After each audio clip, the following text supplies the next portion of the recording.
The great King David had grown old. For many years he had ruled Israel with a heart for God. Now, as his life was ending, he called for his son, Solomon. He placed his hands upon Solomon's shoulders and gave him a sacred charge. David said, "My son, be strong and brave. Follow the ways of the Lord our God. Walk in his paths and keep his commands. If you do this, you will prosper in all you do, and the Lord will be with you." Soon after, David died, and Solomon, though young, became the new king of Israel. Solomon loved the Lord. He wanted to be a good king, but he felt very small and afraid. He thought to himself, "My father David led this great nation of countless people, but I am so young. I do not know how to lead them or how to tell right from wrong. It is too big a job for me." These worries followed him everywhere, even into his sleep. One night, Solomon traveled to the city of Gibeon to offer sacrifices to God. That night, as he slept, the Lord God came to him in a wonderful dream. In the dream, God's voice spoke to Solomon. God said, "Solomon, ask me for anything you want in the whole world, and I will give it to you." Solomon could have asked for anything. He could have asked for a treasure chest full of gold and jewels. He could have asked to live for 200 years. He could have asked for mighty armies to defeat all his enemies. But Solomon did not ask for any of those things.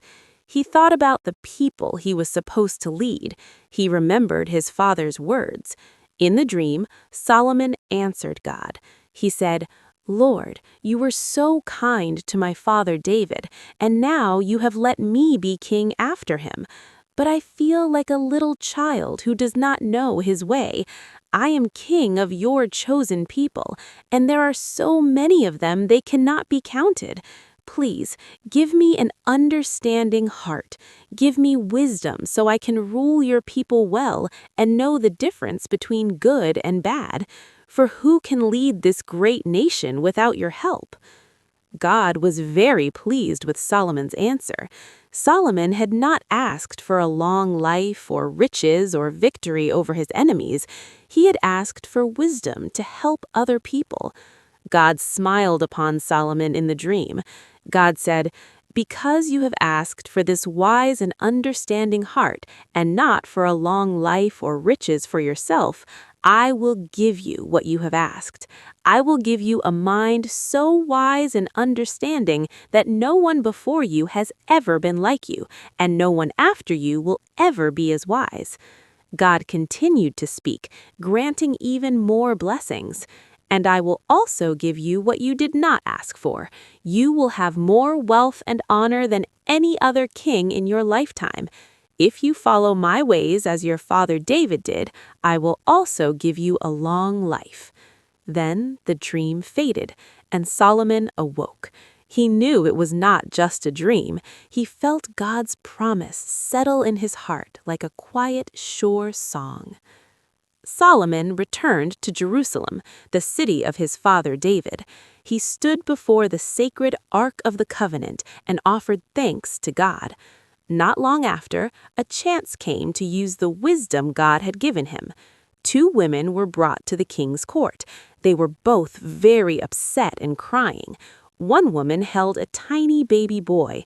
The other woman's arms were empty. The first woman spoke, "My lord, this woman and I live in the same house. We both had baby boys, just 3 days apart. But in the night, her baby died. While I was sleeping, she took my living son from my side and put her dead child next to me. In the morning, when I woke up to feed my baby, I saw he was dead. But when I looked closely in the light, I knew it was not my son at all." The second woman shouted, "No, that is not true. The living child is my son, and the dead one is yours." They argued back and forth in front of King Solomon and all his advisors. No one knew who was telling the truth. Everyone looked at the king, wondering what he would do. How could anyone decide? Solomon sat quietly for a moment, thinking with the understanding heart God had given him. Then he spoke. Each of you says the living child is hers, and the dead child belongs to the other. Bring me a sword. A guard brought a sharp sword to the king. Solomon looked at both women and said, "Cut the living child in two. Give half to one woman and half to the other." A gasp went through the crowd. Then one of the women cried out in terrible anguish. She fell to her knees before the king. "Oh, my lord," she begged, her voice full of love and fear. "Please, give her the living baby. Do not kill him." But the other woman said coldly, "Neither you nor I shall have him. Let him be cut in two." King Solomon pointed to the woman who had begged for the baby's life. He said, "Give the living baby to her. Do not hurt him. She is her true mother." All the people of Israel heard this wise judgment.